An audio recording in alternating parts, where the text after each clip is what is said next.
Di sini saya akan menjelaskan mengenai menciptakan tantangan dan kegiatan untuk anak berbakat.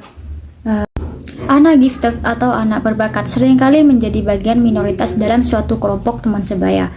Mereka terlahir dengan kemampuan alami yang jauh di atas rata-rata anak seusianya.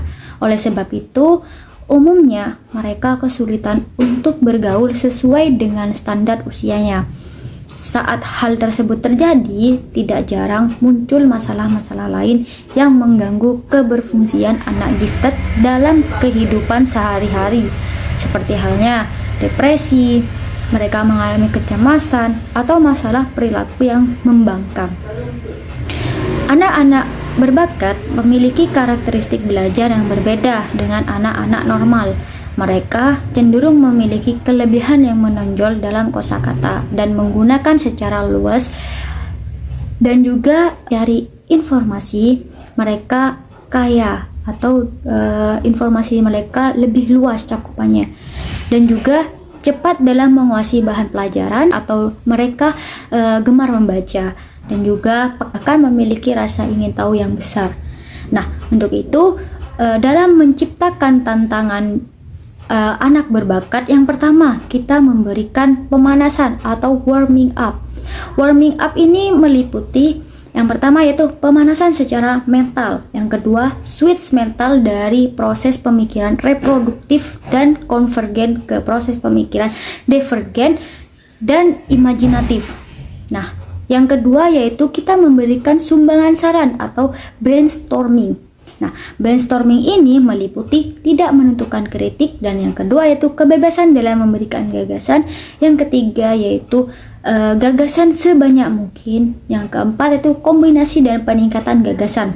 Nah, selanjutnya yaitu untuk menciptakan tantangan kepada anak gifted, yang ketiga yaitu pertanyaan yang memacu gagasan, yang meliputi disebut juga daftar periksa atau checklist. Yang kedua merupakan kata kerja atau manipulatif, membantu dalam mengembangkan gagasan kreatif dengan melihat hubungan-hubungan baru.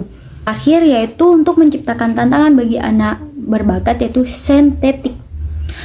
Sintetik ini merupakan teknik berpikir kreatif yang menggunakan analogi dan metafora untuk membantu menganalisis masalah, memberi tantangan pada anak berbakat. Yang pertama yaitu membantu anak untuk mampu berpikir kreatif dalam memecahkan masalah. Yang kedua yaitu dapat membantu anak untuk menguasai konsep materi yang diajarkan. Yang ketiga yaitu kita memberikan kesempatan untuk menunjukkan potensi anak. Nah, adapun menurut Three Finger yang bisa dilakukan oleh orang tua dan guru. Yang pertama yaitu kita bisa melakukan basic tools. Yang basic tools ini meliputi mengenai ajarkan anak untuk berpikir divergen dan kreatif dalam problem solving. Nah, selanjutnya itu kita bisa mengembangkan kelancaran dan kelenturan berpikir, lalu anak bersedia untuk mengungkapkan hasil pemikiran kepada orang lain. Nah, cara yang kedua yaitu kita bisa melakukan praktik with process, yang dimana praktik with process ini dapat memberikan kesempatan pada anak untuk melakukan tahap pertama pada situasi yang nyata. Nah, yang kedua yaitu kita bisa melakukan proses kognisi dan afeksi pada tahap pertama yang dikembangkan. Kognisi di sini yaitu merupakan penerapan, analisis, sintesis, dan penilaian. Untuk afeksi di sini yaitu terbuka terhadap perasaan dan konflik yang terjadi. Nah, selanjutnya yaitu tahap ini dilakukan dengan cara sosiodrama atau simulasi dan studi kasus. Nah, yang ketiga atau yang terakhir yaitu working with real problem. Nah, working with real problem ini menerapkan tahap pertama dan tahap kedua pada dunia nyata. Sekian, mungkin hanya ini yang dapat saya sampaikan. Kurang lebihnya mohon maaf. Wassalamualaikum warahmatullahi wabarakatuh.